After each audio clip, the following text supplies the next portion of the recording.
brasileiros, pastores filipinos, peruanos, pastor coreano, pastor chinês, né? Mas a maioria são pastores japoneses. Então, dentre os problemas que a igreja tem enfrentado, são diversas as realidades, são realidades diferentes. Então, dependendo da igreja, a dificuldade são diferentes. Então, por exemplo, para a maioria das igrejas japonesas, eu creio que a grande dificuldade tem sido a dificuldade de trazer para o Senhor Jesus jovens. Então, a gente percebe que a igreja está envelhecendo, os membros, né,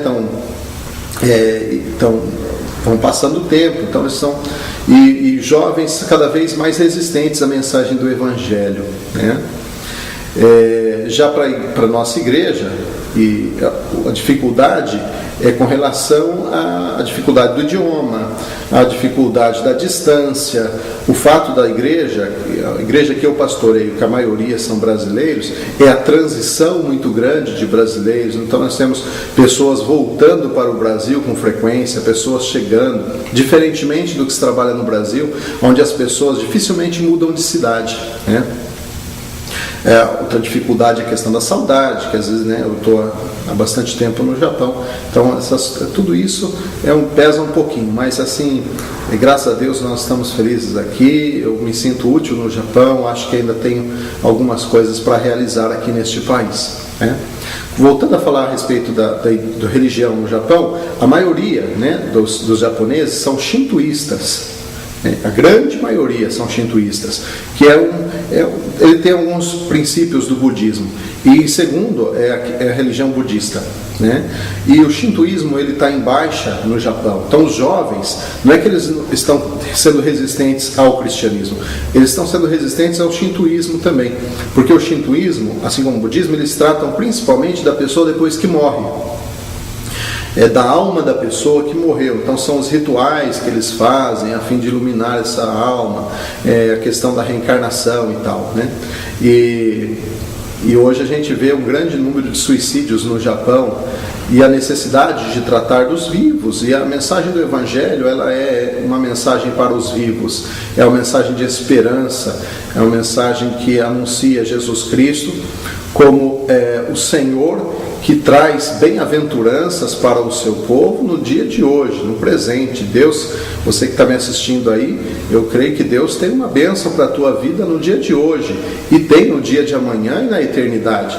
Então, hoje está havendo assim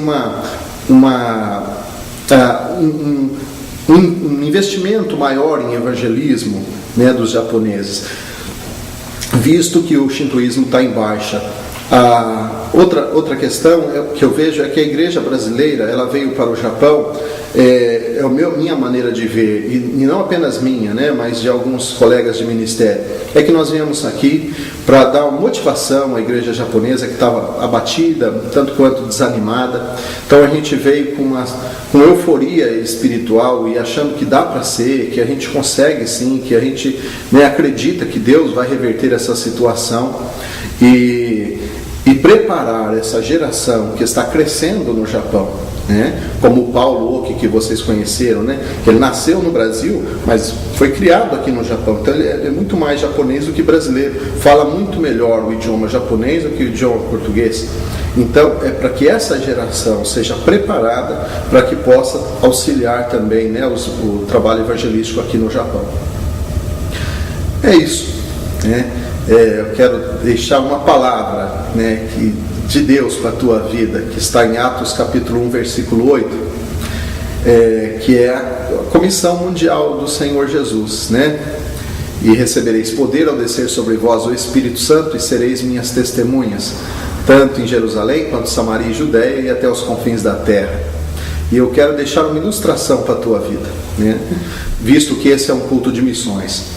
Então, diz uma história que um rapaz, um jovem, ele teve o desejo verdadeiro, sincero no coração, de ganhar o mundo para Jesus.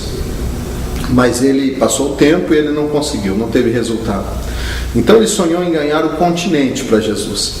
E passou o tempo e ele também não conseguiu ganhar o continente dele para Jesus. Então ele sonhou em ganhar o país. E também ele não obteve resultado. Aí ele sonhou em ganhar o estado, a província que ele morava, e também não conseguiu. Ele sonhou em ganhar a cidade e não conseguiu. Os vizinhos, e então ele conseguiu ganhar um vizinho para Jesus.